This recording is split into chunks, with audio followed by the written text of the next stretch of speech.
Salut à tous, bonjour, bienvenue au jardin du bois fleuri. Alors aujourd'hui on est le 12 juin et j'aurais voulu vous refaire voir un peu l'évolution du potager depuis la dernière vidéo. Donc comme on peut le voir, les cultures elles ont très bien évolué. J'ai pas eu de soucis majeurs on va dire.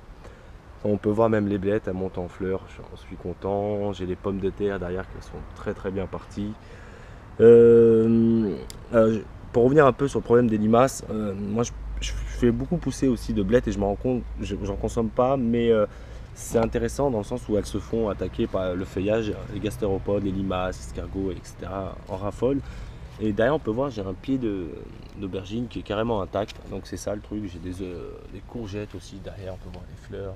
Elles sont intactes. J'ai des tomates. Encore derrière des courgettes. J'ai un pied de concombre dans le fond aussi. On peut voir, ils sont pas attaqués. C'est ça l'idée. Là, on voit, je vais me déplacer un peu.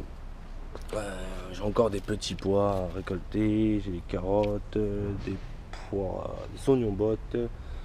Là, j'ai des blettes encore, un pied de concombre. On voit les pommes de terre aussi. Elles sont en bon état. J'ai des radis à l'intérieur. Il va falloir que je récolte les courgettes là aussi. Elles se portent très bien. J'ai quelques pieds euh, hop, de poivrons aussi par ici là qui sont en fleurs. Et bientôt, il va falloir que je récolte toutes ces carottes. D'ici, je pense 3 semaines à un mois. Elles sont bien développées.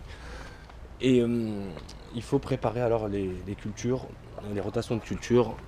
Alors moi j'ai préparé des choux fleurs, des choux verts, 2 pieds de concombre. Donc l'idée c'est de venir une fois qu'on va récolter. D'ici là ces semis seront bien partis et on pourra les rentrer dans cet espace du potager. J'en ai encore d'autres derrière. Là c'était pour vous les faire voir à travers le potager. J'ai des asperges que je ne vais pas récolter, que j'ai laissé monter en fleurs. On verra l'année prochaine. Les salades aussi par là. Donc on va faire le tour du potager un peu pour aller voir un peu les cultures. Là les cultures de pommes de terre, généralement elles s'étalent, elles me prennent beaucoup de place. Donc ce que je fais, je leur fais des structures pour les retenir. Donc on voit, hein, elles s'appuient dessus. Ça me permet d'éviter qu'elles s'étalent. Dedans j'ai des poireaux, j'en ai un par là, j'en ai par ici, j'en ai mis tout autour des poireaux. Il y a des salades que je laisse, que je récolte pas du tout, c'est plus pour les limaces. Ça me permet de préserver, on va dire, les cultures auxquelles je veux vraiment les consommer. Donc c'est un peu ma technique à moi. Donc s'il y en a d'autres, pourquoi pas. On va faire le tour encore un peu. On va arriver à ce niveau, on voit les tomates cocktail, elles ont très bien pris. Il y a les grosses tomates aussi à l'intérieur qui ont très bien pris, c'est des marmandes. Après par ici j'ai des cultures de tomates, cœur de bœuf, tomate ananas qui est en train de se développer, je suis content. Donc voilà, c'est ça l'idée, c'est de venir planter très densément et, de cette manière ça nous permet de préserver un peu les cultures. Celle-ci par exemple va favoriser on va dire dans le sol les oignons bottes vont apporter toutes les acidités qu'on a besoin.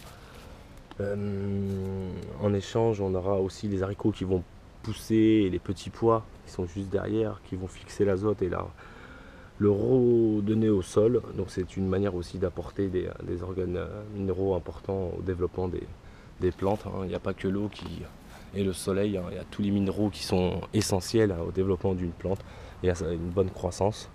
Là, on voit j'ai encore des oignons bottes et voilà cette partie là qui va être on va dire voilà, une petite sauterelle.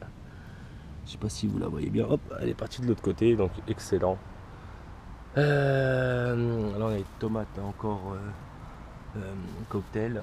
Donc le but c'est de venir toujours planter très densément. Donc les cultures qu'on a préparées, les semis qui sont juste derrière et juste ici, vont me permettre de venir, lorsque je récolte, de pouvoir replanter directement et pour avoir un potager d'automne qui est vraiment indispensable de le préparer dans le courant de début d'été et fin d'automne, de printemps pardon.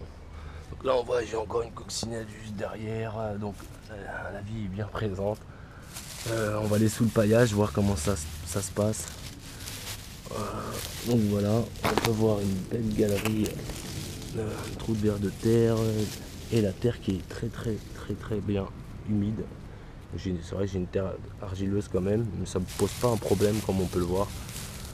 J'ai mes fleurs de courgettes qui partent, j'ai mes courgettes rondes par ici, j'ai puis encore des carottes de par là.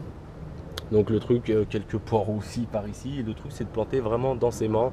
Et de cette manière, ça permet d'optimiser vraiment l'espace qu'on a. Donc en potager urbain, c'est vraiment important de planter densément et de préparer ses cultures pour l'été et pour le printemps. Donc voilà pour cette vidéo. J'espère en faire une autre très rapidement. Et merci pour tous vos messages et ceux qui se sont abonnés à cette chaîne. Donc merci encore et puis à très bientôt. Au revoir.